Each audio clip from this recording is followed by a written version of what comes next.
Hi guys, I'm Coach Beck and I'm here today with Dr. Kayla. Hello. And we are going to run through a common running injury, actually one that I've wanted to talk about for a very long time because it is debilitating to my runners. It's shin splints.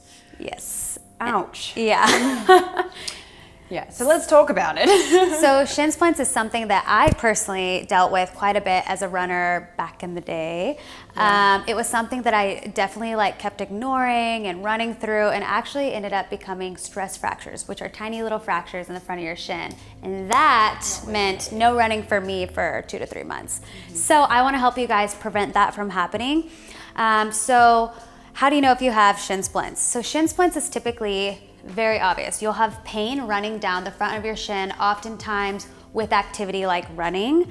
Now, when you start to experience this, you do want to stop running right away in order to get back to it as soon as possible and decrease the inflammation from getting worse. So what happens is typically this muscle right here, your anterior tibialis, what it does is it starts to kind of get overworked and the attachment to the bone starts to get inflamed. Your anterior tibialis helps with dorsiflexion of the ankle, which means to lift the ankle up. Super important in running. So this is why it can tend to happen, especially if you have weakness in those muscles or if you have lack of mobility in the ankle. Yep. So and this is why we work on the little things, so we can prevent this from happening. Exactly. Or cure it. And when you're in that stage of, like Kayla just said, of it's really hurting and you can't run, dump your legs in some ice buckets and that will really help. And then once you get the freedom to move a little bit more, we want to work on a few things. Yes. So like I said, we want to release some of the tension in that muscle, the anterior tibialis. So the first thing I would say is grab a lacrosse ball, a tennis ball, anything you have at home. Go ahead and place that on the meaty part in front of your shin. I like to start a little bit closer to the knee, but you don't want to be right on the knee joint. Now from here, do you feel some tension there already? Oh, yeah. Okay, so if you're already feeling like more than a 5 out of 10 intensity, just keep it there. You can start to kind of slowly move the foot up and down. Again, getting some active release. Spend anywhere from about 20-30 seconds in that area, and then you can slowly work the ball down the muscle, so down closer to the ankle. Now, if this isn't a 5 out of 10, you're like, I could take a little more intensity, you can actually start to lean into it a little bit more. Oh, hey. Yeah, which will be pretty intense. So I always say with these, try not to let it get above a 5. We do want to keep inflammation down while we are releasing these tissues. It actually feels nice to go in between the two too. So moving the foot and then placing the hands in front. Yeah, kind of varying the intensity. And my legs are in like a figure 4, just so you have that. Oh, that's a really good one. That's good. Great. Okay, I'm glad you like that one.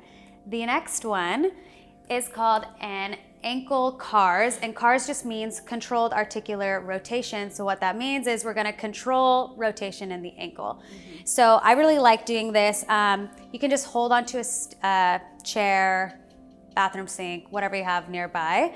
Now what you're going to do is you're going to lift that right foot up, your core is engaged, and then you're going to slowly bring the toes all the way up as high as you can get them. Now start to carve out a circle going all the way as far as you can to the right, all the way down, slowly in.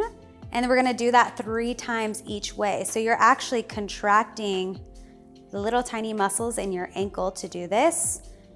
And your goal is to increase that size of the circle over time. How do you feel? Oh yeah. It's pretty challenging. It's good. If you feel like you're about to cramp, that's normal. And then when I point it down, I'm like, hey. Yeah, it's pretty intense. Make sure you do 3 to 5 each direction. If you feel any pinching, just go out of that angle. You're not quite ready for that. And then like I said, you can slowly add the intensity of the contraction or make your circle bigger as your mobility increases. And make sure you do both sides. Yes. Okay, both sides, counterclockwise and clockwise. Absolutely. You always want to be even. That's a really good one. Love that. You can also do that sitting down in a figure 4, but just like Kayla, look at you helping the people. Just like this. Yeah, which is good too, especially if your hip flexors are really tight. I like to do that in a seated position. Okay, so for strength, my favorite part, thank you, because she's gonna step on in. We're gonna put the band, so this is a lighter HER band around the feet, so I'll pop that on for you, Kayla. Oh, thank you. Don't you So kind. worry. So kind. Make sure you always have someone to pop the band on for you. Please help them out. They have shin splints. They need this. Okay, so we're gonna press the body weight into the heels, shoulders back and down. Kayla's using a chair just to help support her as we are going to lift one leg off the ground. So you're gonna hold your body weight in that left side. Let's lift our right leg off. So knee all the way up. Yep. So pretty much think of this as like a heel walk. So you're pressing your body weight into your heels and extending the knee all the way up, trying to get it to that hip height. Notice how her toes are pointed up. That's because we really want to work in to strengthening the outer lower leg here, okay? This is harder than it looks. It is harder than it looks. So what you want to do is you want to try and get 10 each side, so 20 total. If you don't have a band at home, you can just do it on the spot without the band. You might get a little bit more range, but yeah, it feels good. That is perfect. And with these exercises, it's actually really good to do it in the way that we just did it, okay? So we kind of rolled out and released first, and then we gave it a little bit of mobility, so increasing that range of motion, and then strengthened the lower legs. So if you have shin splints, hope we helped you in some way, shape or form. And if you have any troubles, we are always here to help you. Have a good night.